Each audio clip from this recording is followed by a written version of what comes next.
Matthieu chapitre 3, le premier verset au verset 12. Or, en ces jours-là, arrive Johanan le Baptiste prêchant dans le désert de la Judée et disant, repentez-vous car le royaume des cieux s'est approché. Car c'est celui dont Yeshaya, le prophète, a parlé en disant, c'est ici la voix de celui qui crie dans le désert, préparez le chemin du Seigneur, aplanissez ses sentiers. Or, Johanan lui-même avait son vêtement de poil de chameau et une ceinture de cuir autour de ses reins. Et il se nourrissait de sauterelles et de miel sauvage. Alors Jérusalem, toute la Judée et toute la région environnante du Jourdain se rendaient auprès de lui. Et, confessant leurs péchés, ils se faisaient baptiser par lui dans le Jourdain. Mais, voyant venir à son baptême beaucoup de pharisiens et de sadducéens, il leur dit, progéniture de vipères, qui vous a appris à fuir la colère qui vient? Produisez donc des fruits convenables à la repentance. Et ne pensez pas à dire en vous-même, nous avons Abraham pour père, car je vous dis qu'Élohim peut réveiller de ces pierres même des enfants à Abraham. Et déjà la hache est mise à la racine des arbres. Tout arbre donc qui ne produit pas de beaux fruits est coupé et jeté au feu. Moi, en effet, je vous baptise dans l'eau en vue de la repentance. Mais celui qui vient après moi est plus puissant que moi et je ne suis pas digne de porter ses sandales. C'est lui qui vous baptisera dans le Saint-Esprit et le feu. Il a la pèle avanée dans sa main et il nettoiera complètement son aire. Et il assemblera son blé dans le grenier, mais il brûlera la paille dans un feu qui ne s'éteint pas. Donc voilà, ici, ce récit nous parle d'un homme, Jean-Baptiste. D'accord. Qui était-il? Jean était le cousin de Jésus, hein, dont ils avaient un écart de 6 mois. Il était l'aîné de Christ, c'était son cousin. Donc, il est en même temps la réponse à la prière de Élisabeth et Zacharie dans le livre de Luc 1. C'était un couple qui était consacré. Son père était sacrificateur. Donc, il était dans la lignée de Lévi, ce qu'on appelle les Lévis. Parce que les sacrificateurs, il y avait 12 tribus en Israël et chaque tribu avait une spécificité. Les rois, on ne les trouvait pas. Ce n'est pas dans la tribu de Lévi qu'on trouvait les rois. D'accord? Il fallait être dans la tribu de Juda. Tu vois, c'était comme ça en fait. Les tribus, chaque tribu avec sa spécificité. Et c'est la prêtrise, Dieu avait donné la prêtrise uniquement à cette tribu dont Zacharie faisait partie. Donc, l'Écriture nous dit que ce couple, ils servaient Dieu et ils étaient stériles en fait. Ils avaient un problème de stérilité. Ils étaient dans la crainte de Dieu, mais il y avait un problème dans leur vie. Donc, sa femme n'enfantait pas. Et vous savez ce que ça peut générer. À un moment donné, il faut être fort. Hein. Il faut aimer sa personne, en fait. Parce qu'il y a déjà les moqueries de la part de la belle famille. Oh, tu es venu, tu es venu remplir, je ne sais pas quoi. Tu es venu, bon, ils veulent les enfants, en fait. Tu es venu remplir les WC. Et nous, on veut que la maison soit remplie des enfants. Oh, il y a le silence. Je veux du bruit dans la maison. Donc, ils réclament le bruit des enfants, comme si on était en capacité, nous, les êtres humains, de faire des enfants. C'est pas parce que il y a des rapports entre un homme et une femme que forcément il est dit qu'il y aura un enfant. Les enfants sont un don, c'est un don de Dieu. Sinon, il n'y aurait pas des couples souffrant des problèmes de stérilité. Hein? Vous savez, on connaît dans le monde, hein, il y a des grandes personnalités dans le monde qui ont de l'argent. Pour dire que l'argent ne fait pas tout. Ils sont obligés parfois, avec la médecine est développée en fait. Donc, on a recours à des techniques médicinales hein, comme la procréation assistée et tout ça. Donc, certains vont chercher des donneurs le sperme et tout ça. Donc, pour pallier à ce manque. Donc, alors, il y a aussi un problème. Ici, des fois, on entend ça. Il y a des gens qui disent, non, je ne suis pas raciste, hein, que les Arabes et les Africains, ils font les enfants pour toucher, pour avoir des allocations. Non, mais c'est complètement aberrant. C'est aussi, tu vois, avant de juger des personnes ou une culture, il faut s'approcher de cette culture pour connaître leur mode de vie, leur civilisation. C'est pas la même chose. Donc, au lieu de donner de coller des étiquettes, tu vois, d'étiqueter des gens, il faut les approcher. Il faut peut-être aller étudier leur façon de vivre. C'est pas la façon dont l'Européen vit ou sa façon de penser. C'est pas la même chose avec que ce soit les Juifs. Hein. On trouve que c'est des familles. On parle des familles nombreuses. Les Juifs, ils font beaucoup d'enfants. C'est comme ça en fait.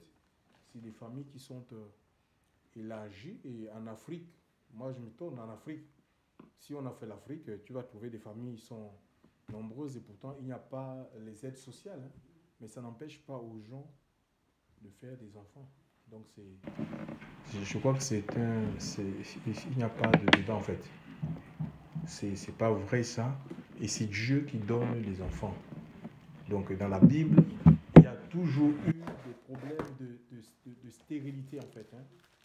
On peut lire, parlant même du père de la foi, Abraham, qui est le père de la foi, il a connu, sa femme était stérile. Donc il a été appelé à 75 ans. Et ils avaient ce problème-là, mais ils ont cru dans la fidélité de Dieu. Ils ont cru, Dieu les a fait la promesse. Ils n'ont pas désespéré et ils ont vu l'accomplissement. Ça a pris 25 ans. Donc, et nous avons aussi son fils Isaac. Hein, donc, il y avait le problème de stérilité, mais ils ont prié et Dieu a pallié à ce problème. Donc, ces exemples que je suis en train de vous donner, je ne connais pas votre situation ce matin, l'état de votre cœur, mais ces exemples que je vous donne, c'est pour vous dire que si Dieu a opéré dans la vie de ces témoins de la Bible, il n'a pas changé. Il est le même hier, aujourd'hui, éternellement, nous dit l'Écriture, hein, Hébreux chapitre 13, verset 8, et que ce qu'il a fait dans la vie de ces personnes, ce qu'il a fait dans la vie d'Abraham, ce qu'il a fait dans la vie d'Isaac, ce qu'il a fait dans la vie de Zacharie, d'accord? On aurait pu dire, ah ben c'est le péché qu'il est dans le... Non, il vivait dans la crainte de Dieu. Si vous lisez, ils avaient un témoignage qui était vivant. Donc, ce n'est pas parce qu'on vit avec le Seigneur que forcément on est obligé, on va tout avoir en fait. Ce n'est pas vrai en fait. Ça, c'est cet évangile dit que oui, dans ton cœur, Jésus, tu auras les enfants. Dans ton cœur, Jésus, tu auras les maris. Dans ton cœur, Jésus, tu auras l'argent. Dieu, le Seigneur est capable de tout, mais tout dépend de ce que Dieu veut faire avec chacun de nous. D'accord? Si le Seigneur te veut, il y a des gens qui ont servi Dieu sans être mariés dans la Bible et le fait qu'ils soient célibataires, c'est un don. Il y a le don du célibat. Hein? Eh oui. Donc il faut connaître, ce qui est important, c'est de connaître qu'est-ce que le Seigneur attend de moi. Chercher la volonté de Dieu pour ta vie. Donc ça va t'éviter d'être dans la frustration, dans les comparaisons. Oh, lui, il vient d'arriver maintenant, comment il a ceci, Dieu lui donne si Dieu... Et moi, je suis là, je ne fais que prier. Donc, il y a dans la Bible comme l'apôtre Paul. Paul avait une écharpe. Hein, Paul avait une écharpe et il avait prié. C'est comme une épine qui est rentrée dans l'écharpe, c'est une épine ou un fragment, je ne sais pas, je sais pas, d'un arbre qui rentre sous ta main et ça fait mal. Donc quelque chose de ce type. Et il avait prié, mais c'est spirituel en fait. Hein. Il avait prié pour que le Seigneur puisse le délivrer. Et à 3 reprises, nous dit l'Écriture. C'est 1 Corinthiens chapitre 12, verset 8. Mais il va entendre une voix. Le Seigneur va lui dire, le Seigneur ne va pas délivrer l'apôtre, cet apôtre-là de cette écharpe-là. Il va laisser cette écharpe parce que Dieu est souverain. On prie, mais il faut savoir que Dieu est souverain. D'accord? Le Seigneur, il est dans le ciel, nous dit l'Écriture, il fait ce qu'il veut. Il ne fait pas ce que nous voulons. D'accord? On ne donne pas les ordres au Seigneur. Donc, est-ce que Dieu fait est parfait en fait, hein? Tout ce que Dieu fait est bien. D'accord? La volonté de Dieu, elle est parfaite pour notre vie, même si on la comprend pas. Donc, et il dit, il a prié à 3 reprises pour que le Seigneur puisse le délivrer, l'implorer la délivrance. Mais il va entendre une voix, le Seigneur va lui dire que, ben écoute, ma grâce te suffit. Ma grâce te suffit. Donc ma puissance agit dans la faiblesse. Et l'apôtre Paul, comme c'était quelqu'un qui était dans l'esprit de Dieu, il va finir par comprendre, c'est lui-même qui va détailler que mais Dieu a laissé ce mal-là qui le rongeait pour le maintenir dans l'humilité, parce qu'il avait reçu beaucoup de grâce. C'est l'apôtre qui a été le plus utilisé, d'accord, que tous les autres apôtres. Et parfois, le Seigneur peut laisser les infimités dans nos vies, parce qu'il sait que autant ces infimités, notre cœur va se rebeller contre lui, d'accord, et on va s'éloigner du Seigneur. Donc, ce qui est important, c'est de vivre le plan de Dieu pour ta vie. Alors, tu n'es en compétition avec personne. Tu n'es pas là pour te comparer, pour te rivaliser avec qui que ce soit. Tu es unique. Alléluia. Et le plan que Dieu a pour ta vie est différent de celui que ton frère, celui à côté de toi. D'accord? Voilà. Gloire à Dieu. Donc, mais je voulais quand même vous dire qu'il y a une espérance. Donc, tant que le Seigneur, pour l'apôtre, il avait prié, il n'a pas dit, bon, ben, les chades, il ne s'est pas mis à magnifier les chades. Parce que c'est quelque chose qui fait quand même mal. D'accord? Quand on a des manques, des absences, des insuffisances, on ne peut pas être bien. Mais on doit avoir recours à la prière. Parce que Dieu, c'est un Père. Alléluia. Il est question d'avoir recours à la prière. Il faut avoir recours à Dieu par la prière. Ce n'est pas des récitations. C'est dire à Dieu, voilà, j'ai ce mal qui mine ma vie. Fais quelque chose. D'accord? Et alors, vous savez, on vit dans un monde, le monde est religieux en fait. Hein. Les gens même, les gens ils sont mélangés. Ils vont préférer plus chercher des solutions. On va te dire, bois des mixtures, bois telle chose, tu auras la solution. Va chez les marabouts. Les gens sont quand même assez déshabillés devant les marabouts pour faire des lavages, des choses comme ça. Tu vois? Au lieu de chercher la face, c'est Dieu qui tient tout entre ses mains. Alléluia. Dieu tient tout. Donc, et je voulais dire que tant que nous avons la possibilité de prier, d'accord, comme ce couple, ils ont supplié Dieu. Hein, dans le livre de Luc, je vais vous le lire, il est dit ceci, hein, Luc 1, 12, et il arriva pendant qu'il exerçait le sacerdoce devant Dieu dans l'ordre de sa classe, que selon la coutume sacerdoce, il fut désigné par le sort pour prier, pour offrir le parfum en entrant dans le temple du Seigneur, et toute la multitude du peuple était en prière dehors et à l'heure du parfum. Or, un ange du Seigneur lui apparut debout à droite de l'autel du parfum. Zacharie, en le voyant, fut troublé et la crainte le saisit, mais l'ange lui dit, c'est Luc 1, à partir du verset 8 à 13, donc il est dit, ne crains pas Zacharie, parce que tes supplications ont été exaucée. Ta femme Élisabeth t'enfantera un fils et tu l'appelleras du nom de Jean. Et il sera pour toi un sujet de joie et d'allégresse, et beaucoup se réjouiront de sa naissance, car il sera grand devant le Seigneur, et il ne boira ni vin ni boisson forte. Il sera grand devant le Seigneur. Donc, regardez un peu, ils ont un enfant, il est allé prier, il est allé exercer son service. Le sacerdoce, c'est un service qui est attaché au temple. Et à l'époque, il y avait le temple qu'avait bâti Salomon. C'était la volonté de Dieu. Nous sommes ici dans le régime de la loi. D'accord? Alors, là, il va avoir l'apparition d'un ange. Et l'ange va lui dire, ben voilà, tes supplications. Les supplications, c'est un type de prière. Ce sont des prières de pitié. Donc, il n'avait pas prié. Il va dire tes supplications. Ça veut dire que c'est quelqu'un qui a passé du temps avec son épouse à implorer la grâce de Dieu. Donc, pour sa femme. Parce qu'on a besoin. Pourquoi on a besoin d'un enfant? L'enfant marque notre existence après nous. D'accord? Ça veut dire qu'on continue à exister. Même si on n'est plus là, on continue à exister à travers notre enfant. Oui, voilà. Donc, c'est notre héritier en fait.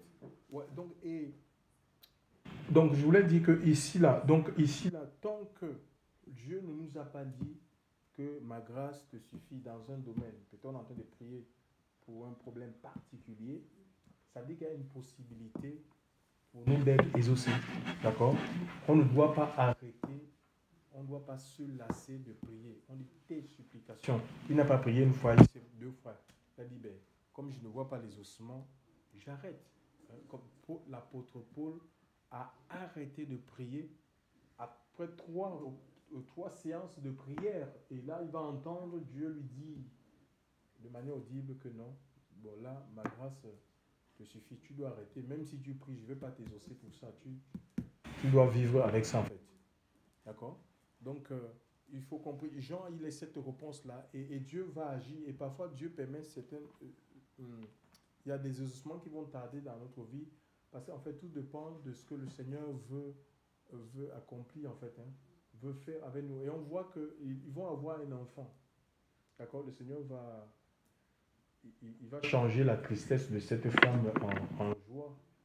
Il va essuyer les larmes, il va enlever l'opprobre, la honte de cette dame en leur donnant un fils, mais un fils avec un appel. Il est dit qu'il sera grand, peut-être petit devant les hommes.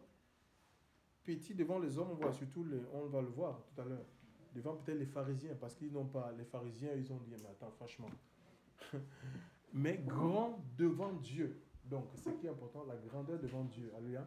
Parce qu'en fait, ce n'est pas les mêmes critères. La grandeur devant Dieu, c'est ce qu'on doit rechercher. Parce qu'on peut paraître petit devant les gens, mais Dieu, il nous voit en grand. Tu vois, non? On est grand devant lui. D'accord? Et Jean ici, vous savez, c'est un fils de Lévite, c'est un fils de sacrificateur. Et à l'époque, à cette époque-là, nous sommes à l'ancienne alliance, le sacerdoce, le service qui était lié au temple appartenait à la tribu de Lévi et c'était un sacerdoce qui était transmissible, le sacerdoce aaronique de Aaron. Ça se transmettait de père en fils. Ça veut dire que le père, quand le père s'est déchargé de sa fonction de sacrificateur ou quand il prenait la retraite, c'est son fils, in fine, qui le remplaçait. En fait, il était remplacé. C'est des choses qu'on ne discutait pas en fait. D'accord? D'abord, les enfants étaient déjà préparés pour ça. Parce qu'ils appartenaient à cette tribu-là. Donc, c'était comme leur héritage.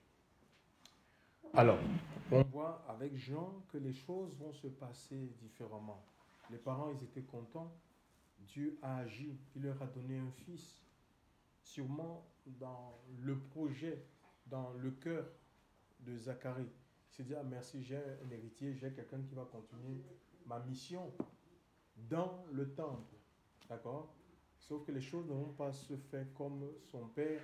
Mais on voit que Jean sera amené au désert.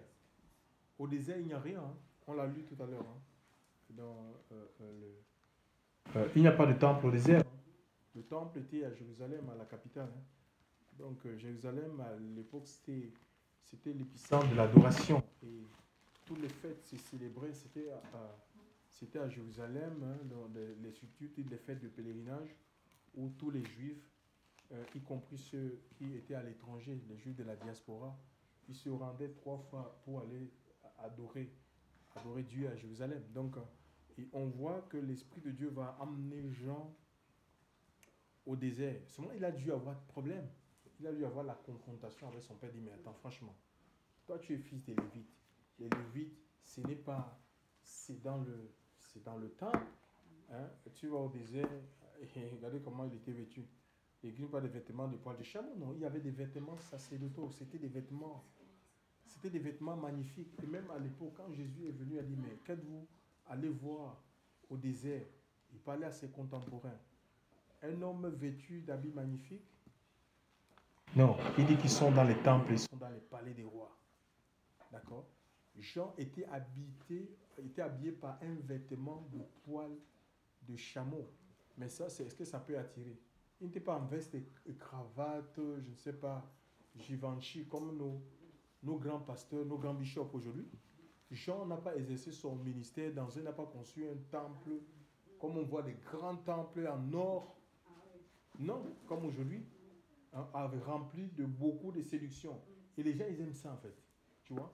Et Jean, c'est ça la sagesse de Dieu. La sagesse de Dieu, c'est une folie devant les hommes en fait. Hein. Mais l'Écriture dit que la folie de Dieu, c'est que les hommes le considèrent comme folie, mais c'est plus sage que les hommes.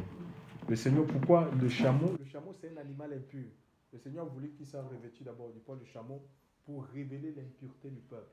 Pourquoi? Parce que le temple de Salomon, c'était devenu déjà un lieu de commerce. Donc Dieu n'y était plus, il n'y avait plus la présence de Dieu. D'accord? Il n'y avait plus la présence de Dieu, n'y était plus dans ce temple-là. C'était déjà parti depuis. Mais on ne pouvait pas le savoir parce qu'il y avait un voile qui cachait le lieu très saint. Donc les gens pensaient toujours qu'il y avait la présence de Dieu, il n'y en avait plus. Le temple était souillé par le commerce, les marchands. Donc on avait transformé l'évangile, c'était la parole de Dieu était déjà vendue. Comme on voit aujourd'hui, les prophéties qui sont, pour avoir une prophétie, il faut payer. Pour avoir des paroles de connaissance, il faut payer. Pour avoir les enseignements bibliques, il faut payer. Donc, c'est le plus offrant qui a droit au culte pour avoir une place, un siège même. On parle des membres ressources. Pour s'asseoir dans certains endroits sur les bâtiments, ces bâtiments qu'ils appellent des temples là, il faut payer pour exercer. Il faut payer, il faut avoir l'argent. Donc tout est monnayé. C'était devenu le commerce. D'accord? C'était devenu le commerce.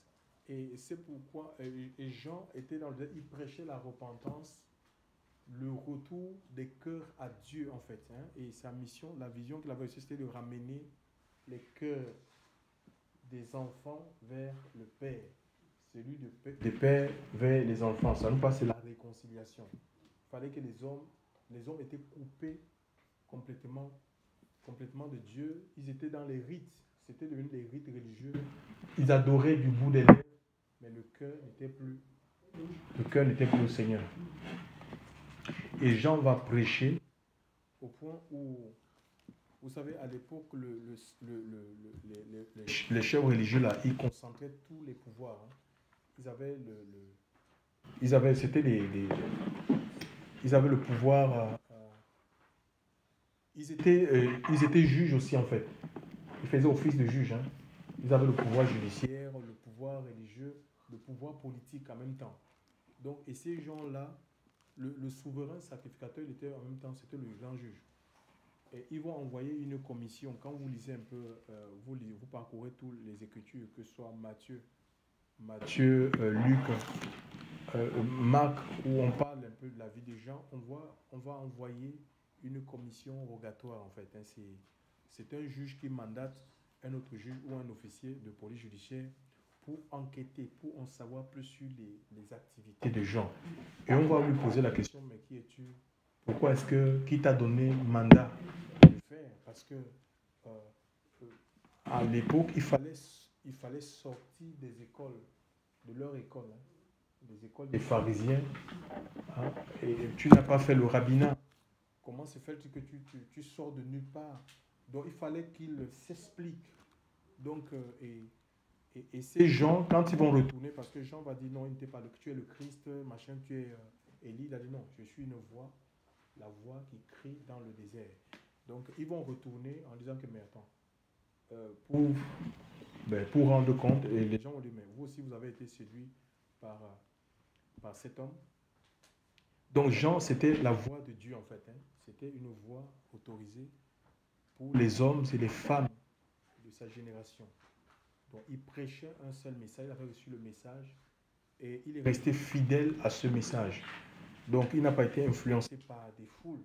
Jean, malgré sa gloire, parce que les gens venaient de Jérusalem, Judée, on a lu, de la Samarie, ils venaient de partout. Donc ils fuyaient, ils abandonnaient les synagogues, ils abandonnaient même le temple pour aller écouter cet homme-là dans le bord du Jourdain, et il se faisait baptiser. Il se faisait baptiser par lui. Et Jean a su garder sa place. Il a su dire qu'il n'était pas le Christ, qu'il n'était pas plus puissant, il n'a pas su prendre la place du Christ, comme aujourd'hui, il y a beaucoup de pasteurs qui ont pris la place du Seigneur, où ils pensent que sans eux, on ne peut plus rien. D'accord? Donc, il a su garder sa place, alléluia, de prédicateur, comme d'un poteau indicateur. D'accord? Le poteau, là, ça montre le chemin. Les poteaux indicateurs, les lampadaires qui sont là, ils montrent le chemin. C'est pas le chemin. D'accord? C'est ce que nous sommes, en fait. Le Seigneur veut, c'est ce que on est des instruments pour montrer la voie aux gens. C'est Jésus qui est la voie, pour montrer le chemin. C'est Jésus qui est le chemin, qui est la vérité, qui est la vie. Donc, alors, Jean prêchait, il prêchait la repentance, demandant aux gens de retourner, que les cœurs puissent se retourner à Dieu. Et frère, la repentance, c'est la clé. Hein. C'est la clé qui nous permet d'accéder dans le royaume de Dieu. Ce n'est pas des rites religieux. C'est la repentance. Dieu nous appelle tous à une vie de changement. C'est le changement. Et la repentance de Corinthiens, c'est dit que c'est une tristesse selon Dieu. C'est la tristesse selon Dieu. C'est une tristesse. Hein. Donc on est attristé par le Saint-Esprit. Et ça va produire en nous vraiment un regret par rapport à un acte qu'on a commis. Alléluia. Et le Seigneur nous change. Et Dieu nous change. Ce n'est pas la tristesse selon le monde. Quand on est attristé selon le monde, ça veut dire qu'on a vécu beaucoup dans le mensonge. Et le jour qu'on découvre notre mensonge, on est attristé, on dit, mais maintenant je suis de voyage, qu'est-ce que je vais faire? C'est un peu, on va agir comme Judas. Judas, il était attristé, il a eu c'était une tristesse selon le monde, ça pousse au suicide. D'accord? Ou on va fuir, on va changer de pays, tu vois? Parce qu'on a été démasqué en fait. Ça, c'est la tristesse selon le monde. D'accord? Qui fait ça en fait. Mais la tristesse selon Dieu, ça nous amène à nous repentir. On va reconnaître notre péché et on va l'abandonner. D'accord? Et voilà. Et voilà, il y a 6 choses que Dieu est. Et l'Écriture me parle même de 7. Dans le livre de Proverbes.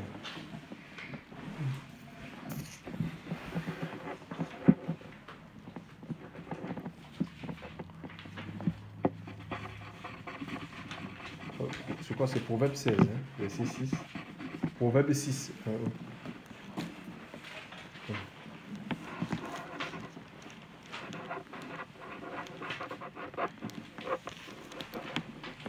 Proverbe 6, 16. Oui. Tu peux dire ça? Il y a 6 choses qu'Elohim est, et il y en a 7 qui sont en abomination à son âme. Les yeux hautains. Ah oui, ça c'est l'orgueil en fait. Oui. L'arrogance, il y a certains. L'argent peut nous rendre tellement hautains, arrogants, où on ne respecte plus rien, on ne respecte personne, on n'écoute plus personne que nous-mêmes. Tu vois? Et ça, c'est une attitude que le Seigneur n'aime pas. Ah oui, il faut s'abaisser en fait, hein, parce que ce que nous sommes, nous ne le sommes pas à plus grâce. D'accord? C'est pas parce qu'on ne mérite rien en fait. Hein. Tout est grâce en fait. Hein. Même les païens qui réussissent, là, c'est Dieu qui permet qu'ils réussissent. Il fait pleuvoir dans les champs des justes et des méchants. Donc il faut reconnaître que il faut louer Dieu en toutes choses en fait. D'accord? C'est pas pour que Dieu nous donne les moyens pour qu'on puisse écraser les autres, qu'on puisse dominer les autres, qu'on puisse regarder les autres comme s'ils sont devenus le caca. Non. Alléluia. Et même si notre réussite, si notre succès ne participe pas à l'avancement de notre communauté, c'est pour aider les autres en fait, hein, à s'en sortir en fait.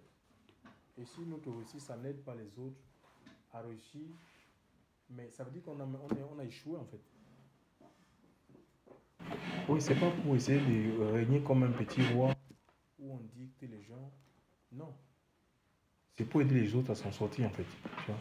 C'est pas pour piétiner, écraser, faire la loi en fait, tyranniser les autres, non. Tu peux continuer. La langue mensongère. Parce qu'en fait, si on reste dans cet état, ça va finir par nous ruiner. L'orgueil en fait. Hein. L'orgueil précède la chute. Voilà. La langue menteuse. Donc, mais oui, Satan est le père du mensonge. Donc, on peut pas, les enfants de Dieu, on ne peut pas vivre dans le mensonge. Parce qu'on ne glorifie pas Dieu. En mentant, on ne glorifie pas le Seigneur en fait.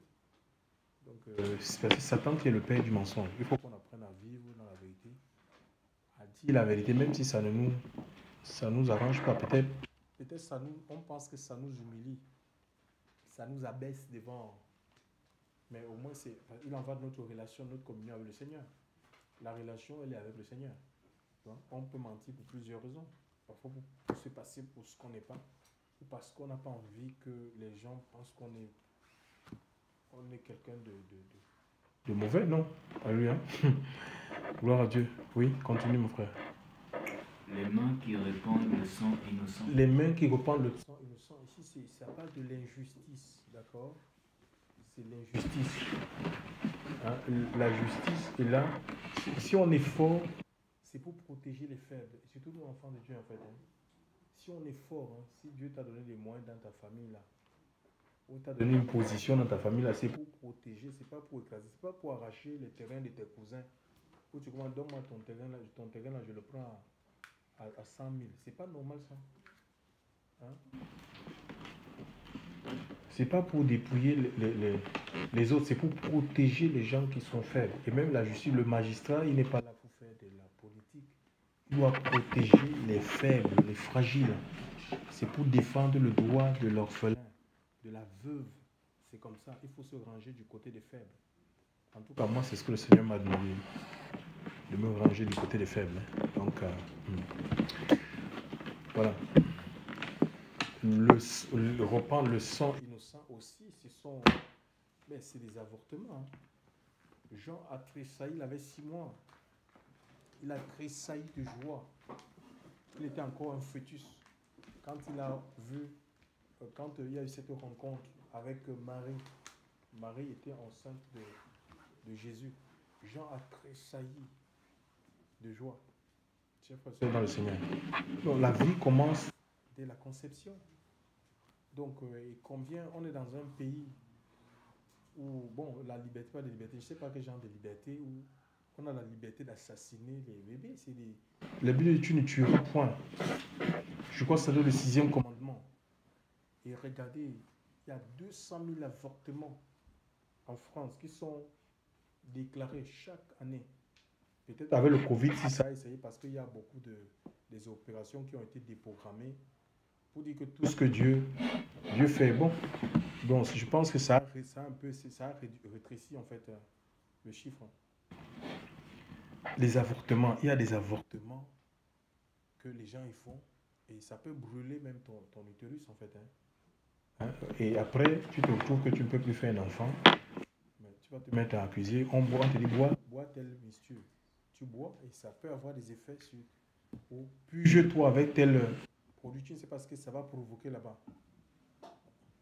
Et ça va détruire tes parties génitales et tu te retrouves que maintenant tu cherches, on attend l'enfant. L'enfant ne vient pas. Il faut demander pardon à Dieu pour tout ça parce que Dieu, il sait tout ça. D'accord? Oui, si on a eu recours aux avortements, le Seigneur ne tient pas compte des temps d'ignorance. Mais c'est ce qu'il veut, c'est qu'on puisse se repentir en fait. On se repent et on ne reproduit plus ça. D'accord? Donc c'est comme ça en fait. Donc il y a beaucoup, et surtout dans cette société. Moi j'ai souvent eu des collègues qui me disent, vous les Africains, vous faites beaucoup d'enfants. J'ai dit que toi là, si je regarde bien dans ta vie, tu dois avoir les enfants, peut-être ils grandissent dans les poubelles, dans les WC. C'est comme ça. Ils font des avortements et on dit non, parce que c'est l'égoïsme en fait. On veut être... Parce qu'on dit non, les enfants, ça coûte. C'est ce qu'on entend, ça coûte. Non, les enfants sont un don de Dieu. Hein. C'est dans le psaume... C'est un héritage. On peut lire ça, le psaume 6. 127. Le psaume 127, oui. C'est le psaume 127 à partir du verset 3, je pense. Hein.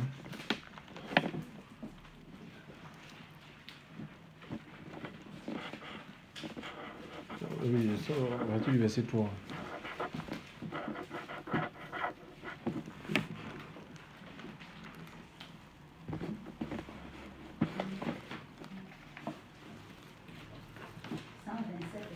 Oui. Si l'Éternel me bâtit la maison. Lis le verset 3.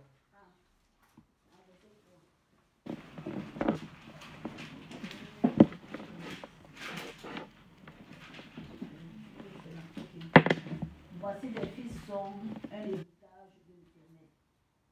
Le fruit des entrailles est une récompense. Voilà. Donc c'est une récompense. Hein. Donc Dieu récompense en faisant, en nous permettant d'avoir de procréer. Et même s'il n'y a pas de procréation, il ne peut pas avoir perpétuation de la vie. Tu vois, la vie doit se perpétuer. Et ce n'est pas entre un homme en couchant avec un homme, une femme en couchant avec une femme, les femmes en couchant avec des animaux que la vie pourra s'effectuer. C'est le désordre, ça. Tu vois, c'est pas du Seigneur. Donc, et Dieu a prévu l'homme et la femme dans le cadre, bien entendu, du mariage. Voilà, donc continue, mon frère.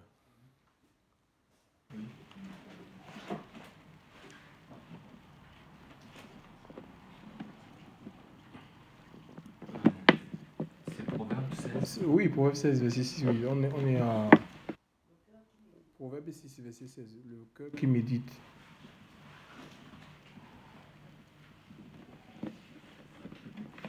Le cœur qui complote les projets méchants. Ah oui, le cœur. Donc, tu vois, le cœur, des projets de destruction, vis-à-vis de meurtre, tout ça. Donc, tout part du cœur. Hein. Donc, il faut qu'on veille sur notre cœur plus que tout. Plus que tout. Plus que ton compte bancaire. Tu dois veiller sur ton cœur. Plus que tout. Plus que ton argent. Parce que c'est du cœur que partent les sources.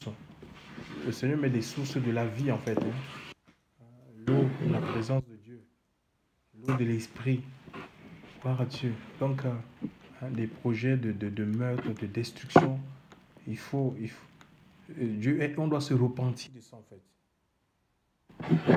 Oui, Jordan, continue. Les pieds qui se hâtent de courir au mal. Les pieds qui courent, qui sont empressés à courir dans les rendez-vous adultérines. Hein, on dit à sa femme, oui, je vais en mission. Je vais en mission, comme on a montré ce Français. Ce Français. Hey, Seigneur. Il se retrouve au Cameroun, oubliant que sa femme était là-bas au Cameroun, en fait. Sa femme était au Cameroun et c'était grave. Et tu vois, donc c'est comme ça. Il y a même des gens, il y a même des sites qui sont spécialisés pour trouver les alibis pour tromper sa compagne, en fait. Et les gens, ils vont payer pour trouver des motifs, en fait. Hein. Donc, il y a un pasteur comme ça qui... il n'était pas mort. Il nous a dit qu'il allait en mission. Il était encore en Afrique. Il allait en mission et il y a eu un deuil dans sa famille. Et on l'appelle. Il n'était pas dans là où il devait partir, là où il devait être. C'est grave, hein. Et il est mort très mal, hein. Muet. Oui, donc c'est chaud, hein. Cet homme qui était parti, qui avait dit à sa femme qu'il avait une mission aussi. Et il est mort pendant son rapport sexuel avec son amante, en fait. Pendant son rapport là, il crise cardiaque. Mais oui, il y a beaucoup de courir des pieds empressés à courir au mal. Il faut, si on est caché, on est caché devant les hommes. Si on est caché devant les hommes, sachez qu'on n'est pas caché devant Dieu. Hein. Donc, et la relation, elle est avec le Seigneur. Elle est avec le Seigneur, la relation. Donc, il ne faut pas jouer, en fait. Hein. Donc, il y a encore quelque chose sur le passage. Le faux témoin. Oh. Le faux témoin qui profère des mensonges. Oh oui, des faux témoignages. On va payer quelqu'un pour faire de faux témoignages, pour mentir, tu vois. C'est vraiment des choses qui... Parce qu'on veut être disculpé, non. Chers frères et sœurs. Parce qu'en fait, quelqu'un qui est un homme responsable, c'est quelqu'un qui assume. Si tu as fait commis des erreurs, il faut que tu sois en capacité de les assumer. D'accord? Ce n'est pas quelqu'un qui se dérobe devant ses responsabilités. Donc, il faut les assumer et puis les réparer. D'accord? Les réparer. Donc, la repentance, c'est un don de Dieu. C'est un don que le Seigneur accorde à tous les hommes parce qu'on ne peut pas se sauver par nous-mêmes. Alléluia. Il faut qu'on vienne à lui et avec son aide, nous avons la possibilité de vivre conformément à ces principes. Et dans le 2 Pierre 3,9, il est dit que le Seigneur use de patience, d'accord, envers tous les hommes. Il use de patience, mais ne voulant pas qu'aucun périsse, mais que tous arrivent à la repentance. Donc, je reviens donc. C'est ce message que Jean avait reçu et Jean n'avait pas changé sur son message. Jean ne s'est pas laissé influencer par les gens. Il y a les riches qui venaient aussi, qui venaient à Jean, hein, et Jean ne s'est pas laissé influencer ou modifier son message. Il est resté fidèle à la vision, au message. C'est ce qui est le plus important. D'accord? C'est pas que les gens nous suivent ou on a des exploits, on bâtit, on a des âmes un peu partout.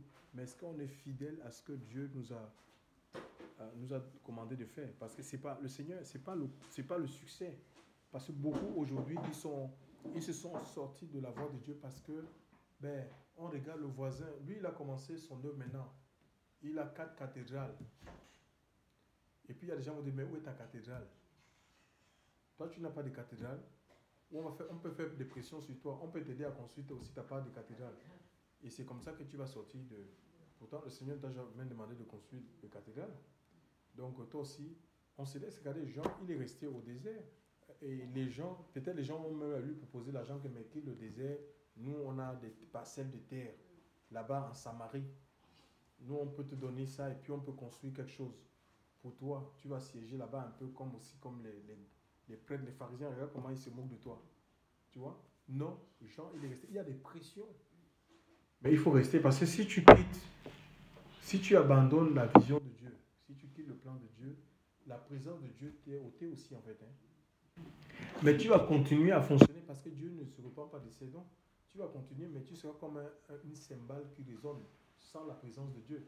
Tes messages ne vont plus toucher les personnes. Ça sera des messages religieux en fait, vides, creux. C'est comme ça en fait. Donc il faut rester fidèle à Dieu, sachant que c'est Dieu qui t'a appelé. Et s'il t'a dit, prêche telle chose, il prêche cette chose-là jusqu'à la fin de ta vie. Donc il ne faut pas dévier en fait.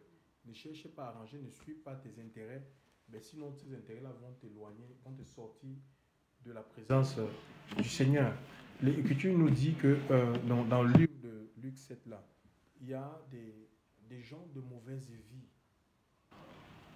des publicains, d'accord, qui ont accepté le message de Jean et ils sont fait baptiser contrairement aux pharisiens. Les pharisiens, c'était des gens qui avaient la sagesse en fait du livre. Ils connaissaient le livre.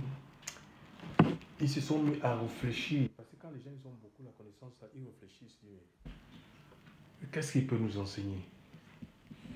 Normalement, ils ont réfléchi comme ça. Ça, c'est un fils de Lévi. Pourquoi il vient au désert? Il n'a pas le droit de venir au désert. C'est dans le temple. Tu vois, en plus, il porte des vêtements.